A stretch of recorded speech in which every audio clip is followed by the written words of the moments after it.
थे आपको ज्ञापन देने के लिए। हम सभी यहाँ बहनें एकत्रित हुई हैं।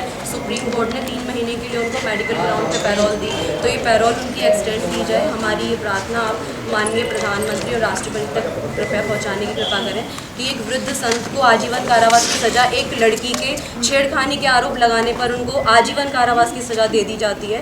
तो हम सभी इतनी सारी बहनें यहाँ इकट्ठी हुई हैं। किसी एक की साइड को सुनाकर इतना फैला देना और बाकी की आवाज़ दबा देना, ये मीडिया का काम नहीं है। Media is known as the 4th pillar of democracy, तो it has to play its role perfectly.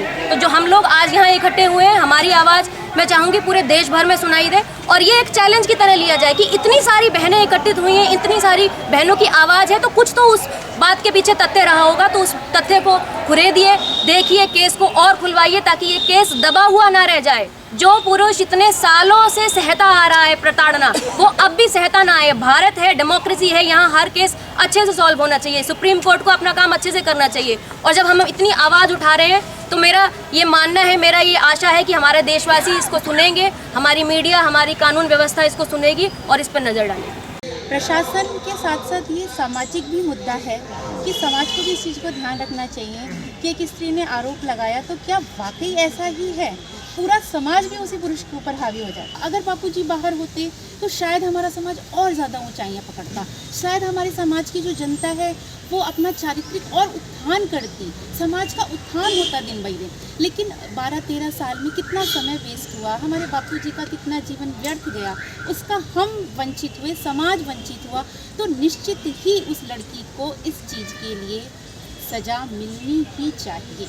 Legal system ने कैसे एक लड़की ने ब्लेम लगाया और उसको आपने बिल्कुल with your blind eyes you have accepted it without knowing the truth what is happening behind the case, why you have not dig in the deep and why you have not got into the facts what is happening, why are you misleading and why are you not giving the true picture what is there, and how can you just come up and you have not seen his profile, what sort of a profile he has, what sort of a fan base he has, what sort of a sadak base he has, and how can you put him behind the bars. So this is a women day first of all.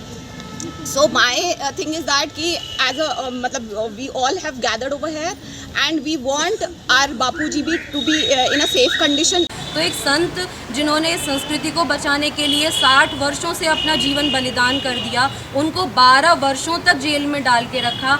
आज हम फिर भी आभारी हैं कि हमारी माननीय उच्च न्यायालय ने हम बापूजी को 3 महीने के लिए मेडिकल ग्राउंड पे पैरोल दी गई ताकि वो मेडिकल इलाज अपना ले सकें।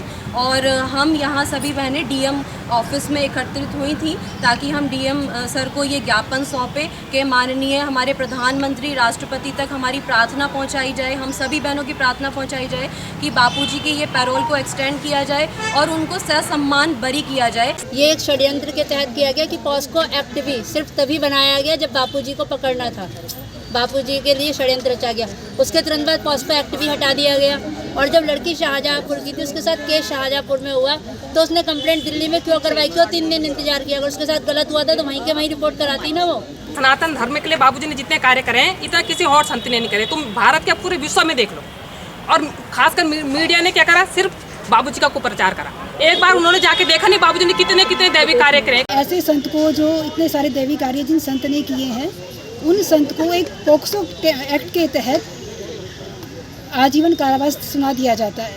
तो इस टाइप के एक्ट में संशोधन की भी ज़रूरत है और बापूजी के केस को एक बार फिर से स्टडी किया जाए, इसकी भी ज़रूरत है। जितने भी इंडिया के सीएम्स हैं सब उनके पास दर्शन करने आते थे, मत्था टेकने आते कहीं।